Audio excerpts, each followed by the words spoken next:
Ito para to sa mga nagsosolo RG. Sana makarelate kayo. Ako sa araw-araw na naglalaro ako ng solo pare, lamang palagi ang talo. At isa lang ang natutunan ko sa paglalarong to. In the end of the day par, laro lang din naman to. Hindi mo kailangan mainis. Yung pagising mo sa umaga, lalaro ka agad one game solo. No, talo kasi napakaraming buwisit. Lalaro ka sa tanghali, kakatapos mo lang kumain para may lakas ka. Pag na-lose streak ka, ibibigay sa iyong kakampi, may mga sariling mundo.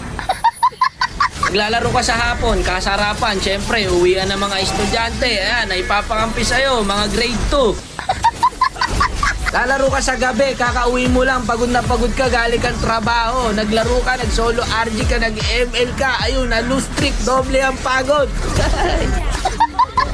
Kung inaakala mong pampatanggal to ng stress, nako hindi ko, nagkakamali ka dyan kaibigan. Pagkagising mo, kinabukasan, masakit na likod mo sa trabaho, masakit pa ulo mo no, sa mga schoolwork,